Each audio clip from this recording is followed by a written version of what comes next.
पूरी दुनिया कोरोना संकट से जूझ रही है। अब बिहार भी उससे अछूता नहीं है। बिहार सरकार कोरोना से लड़ने के लिए युद्ध स्तर पर काम कर रही है।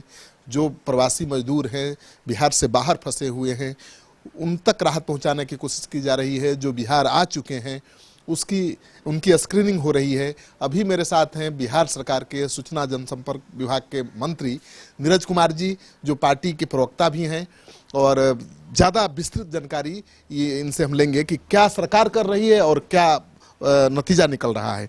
नीरज जी, आपका स्वागत है। आप बताइए क्या सरकार कर रही है, क्योंकि हर तरफ महामारी का आतंक मचा हुआ है। बिहार में 2 लाख से ज़्यादा प्रवासी मजदूर आ गए हैं। उनकी स्क्रीनिंग कितनी बड़ी चुनौती है, उनको आइसोलेशन में रखना कितनी बड़ी चुनौती है?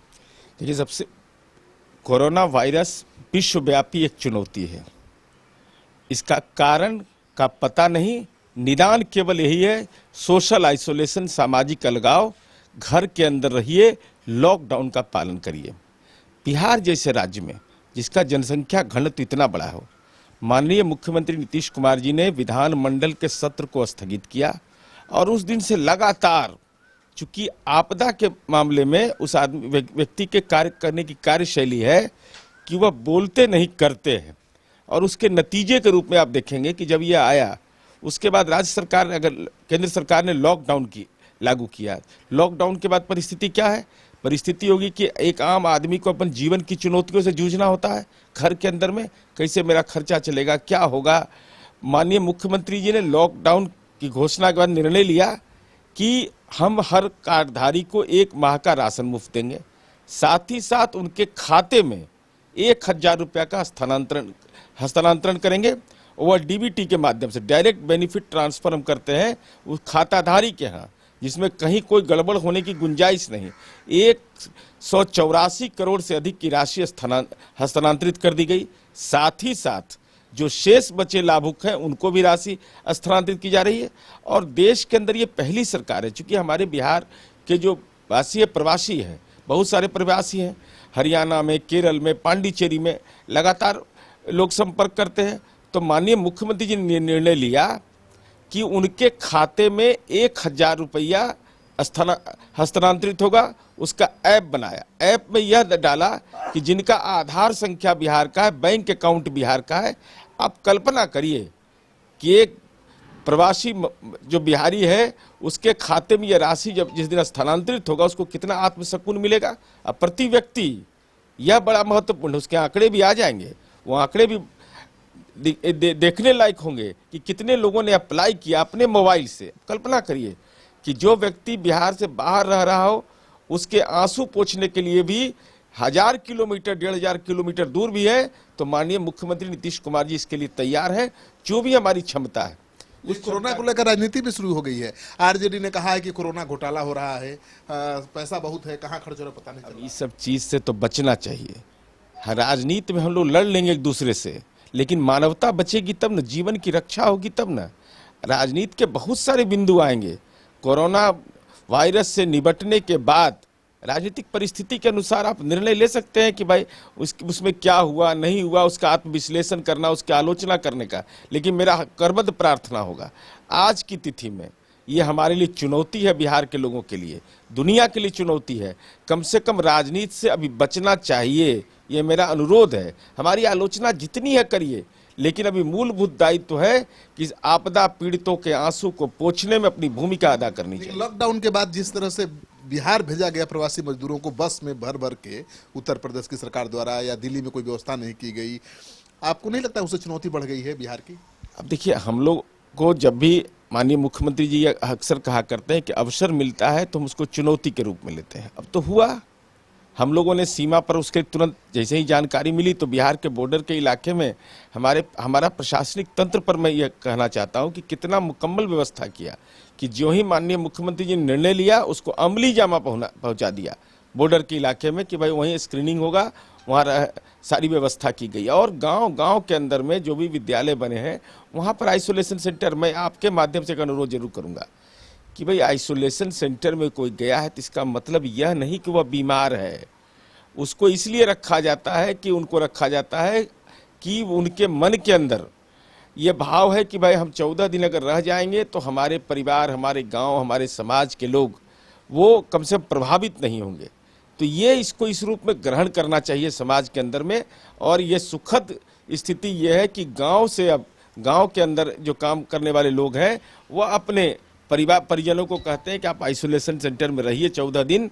तो ये तो एक सामाजिक माहौल बना है, ये एक सुकून भरी खबर है। प्रधानमंत्री से जब वीडियो कॉन्फ्रेंसिंग के जरिए बात की मुख्यमंत्री ने, कई मांगे रखी, जैसे वेंटिलेटर चाहिए, मास्क चाहिए और भी बहुत कुछ चाहिए। तो आपको नहीं लगता कि बहुत किल्लत है इन चीज़ों की अभी और उसकी भरपाई अभी तक नहीं हो पाई? स्वाभाविक रूप से कोरोना वायरस परिस्थिति जन्य चुनौती है। कोई नहीं जानता था कि इतना बड़ा चुनौती आ जाएगा दुनिया के अंदर में। तो माननीय मुख्यमंत्री जी ने अपनी भावना व्यक्त कर दी है और हमारी उम्मीद यह भी कायम है कि केंद्र सरकार निश्चित रूप से विभिन्न राज्यों के हितों का ख्याल करते हुए बिहार के हितों का भी ख्याल रख रही है और करेगी निश्चित रूप से। क्योंकि ये तात्कालिक चुनौती है, इसको हमेशा समझना चाहिए। इसको राजनीतिक संदर्भ में कोई देखता है तो मुझे मन में पीड़ा होती है। भाई राजनीति का भी समय नहीं है, उसके लिए बहुत समय बचा हुआ है। प्रवासी मजदूर आइसोलेशन में रखे जा रहे हैं, उनके खाने पीने ठहरने की व्यवस्था सरकार कर रही है या वो खुद करना है उनको? आपदा राहत शिविर का जो मापदंड है उसके तहत हमारा जो स्थानीय प्रशासन है ब्लॉक का और जो थाना है, दोनों के समन्वय से उसको हम लोग कार्य योजना को अंजाम देते हैं।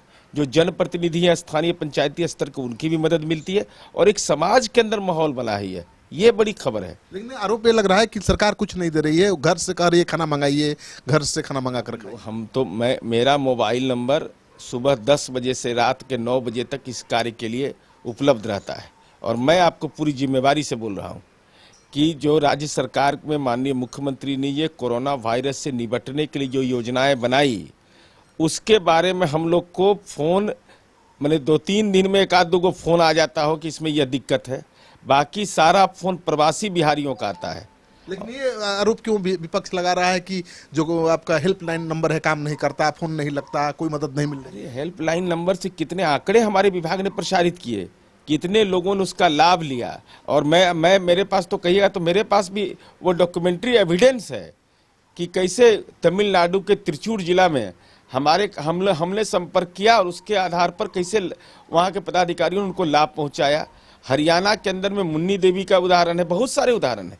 अब देखिए, एक मोबाइल है, आप कल्पना करिए आपका एक मोबाइल है, उसी मोबाइल पर फ़ोन आना है और उस पर फ़ोन आते रहेगा लगातार, तो डिस्पोजल रेट तो उतना ही होगा ना एक आदमी की क्षमता। आपका वार रूम कहा जा रहा है कि वार रूम आपका चल रहा है, क्या है? वार रूम नहीं है, जो हमारे यहाँ रहने वाले जो हमारे साथ सहयोगी लोग हैं, हम लोग व्यवस्था ये की है कि मैं मोबाइल पर रहता हूँ, कोई व्हाट्सएप पर रहता है कि जिससे कि व्हाट्सएप के द्वारा जो मैसेज भेजते हैं उसको भी हम लोग बताते हैं कि भाई जैसे मान लीजिए आपदा बिहार का है कि आपदा बिहार में कैसे भरना है फॉर्म, तो उसका फॉर्मेट हम लोग बना दिए हैं कि भाई इस फॉर्मेट को इस अनुसार आप करिएगा तो आपको लाभ मिलेगा।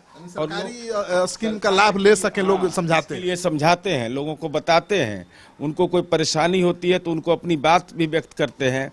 उसके बाद जो आता है उसको हम लोग व्हाट्सएप के द्वारा, मैसेज के द्वारा जितना तकनीक है उसका इस्तेमाल करने का प्रयास करते हैं। इसी में दिनचर्या हमारा अभी दिन भर का है। आपका वार रूम देख सकते हैं मंत्री जी? हाँ बिल्कुल, वार रूम नहीं उसको कहिए सहायता केंद्र है वो, जो हमारे लोग साथ काम कर रहे हैं प्रवासी मजदूरों की, बिहारियों की। जी, तो हम चल रहे हैं देखने मंत्री जी का ये घर का दफ्तर है जहां पर उनके लोग लगातार दिन रात काम कर रहे हैं आपदा में जो फंसे हुए लोग हैं उनकी मदद के लिए। ये मंत्री जी का घर का दफ्तर है, देखिए यहाँ पर दिन रात काम चल रहा है। क्या काम चल रहा है यहाँ पर? हम लोग जो वहाँ से आ रहे हैं, जो लोग सूचनाएं देते हैं उनका हम सुनते हैं और उनका व्हाट्सएप से हो या उनका हेल्पलाइन के बारे में बताना हो, उन सब की जानकारी कितना फोन आता है रोज लगभग मैसेज के द्वारा। कल का बता रहे हैं, कल हो गया 648 लोगों। हाँ, व्हाट्सएप के द्वारा, और 300 कुछ के द्वारा मोबाइल से किए थे। तो मोबाइल फोन पर लोग सीधे फोन कर रहे हैं, व्हाट्सएप मैसेज के जरिए मदद मांग रहे हैं। तो मंत्री हैं सूचना जनसंपर्क विभाग के नीरज कुमार, उनके घर पर जो उनके निजी सहयोगी हैं वो लोगों को अटेंड कर रहे हैं कि ताकि परेशानी ना हो। लगातार आप लोग चेक कर रहे हैं इसको? हम लोग मेल भी करते हैं और हम लोग को जो फ़ोन कॉल्स आते हैं या व्हाट्सएप में मैसेज आते हैं उनका डिटेल हम तमिलनाडु हो या गोवा हो तो वहाँ हम संबंधित अधिकारियों को जनरली डीसी को डिस्ट्रिक्ट कलेक्टर को मेल करते हैं और कई बार रिस्पांस आता भी है, कई बार नहीं भी आता है, लेकिन हम लोग अपना प्रयास करते हैं अपने तरफ से। प्रयास लगातार कर रहे हैं। कितने बजे से कितने बजे तक चलता है यार? हम लोग सुबह से ही लग जाते हैं और शाम को 7-8 बजे तक करते रहते हैं और ज़्यादा इमरजेंसी होता है तो कई फ़ोन आ जाता है तो हम लोग उस तरह से भी डील करते हैं कि उनको ऐप के बारे में बता दिए कि इस ऐप से जाइए, आप 1000 रुपये सरकार ने आपके लिए अवेलेबल कराए हैं और भी तमाम तरह का क्या मदद हो सकता है हम हर संभव हम लोग प्रयास करते हैं। तो आप वहाँ देख के रहे हैं कि जो विपक्ष आरोप लगा रहा था कि जो हेल्पलाइन नंबर जारी किए गए हैं उस पर संपर्क नहीं हो पाता है, कोई मदद नहीं मिल पा रही है, लेकिन मंत्री के निजी आवास पर जो उनके निजी सहयोगी हैं वो लगातार दिन रात यहाँ काम कर रहे हैं। एक वार रूम की तरह बनाया गया है और यहाँ पर हर रोज 500 से ज़्यादा मैसेजेज आ रहे हैं, लोग मदद मांग रहे हैं। तो मंत्री जी के घर पर कई पोस्टर बैनर भी लगे हैं, हम दिखाएंगे उसका मकसद क्या है। देखिए यहाँ पर लिखा हुआ है, कई पोस्टर लगे हुए हैं। खाद्य पदार्थों की कालाबाजारी की शिकायत के लिए एक नंबर दिया गया है, हेल्पलाइन नंबर, फिर कालाबाजारी की शिकायत के लिए, यानी हर तरह के हेल्पलाइन नंबर अलग अलग समस्याओं के लिए जारी किए गए हैं। होम डिलीवरी के लिए राजधानी वासी यहाँ करें फ़ोन, तो होम डिलीवरी चाहिए, घर बैठे लॉकडाउन का पालन करिए, घर बैठे आपको सामान मिल जाएगा, उसका भी नंबर है। दूसरे राज्यों में फंसे बिहारी लोगों को सहायता के लिए हेल्पलाइन नंबर है, पटना का ये नंबर है, आप देख रहे हैं 4, दिल्ली का भी नंबर है और उसमें खुद मंत्री जी का निजी मोबाइल नंबर है। तो मंत्री जी खुद लगातार सुबह सुबह यहाँ बैठ जाते हैं और देर रात तक लोगों की शिकायतें सुनते हैं। तो माना जा रहा है और लोगों का जो फीडबैक आ रहा है कि मंत्री नीरज कुमार की वजह से बिहार के बाहर फंसे प्रवासियों को बहुत राहत मिली है।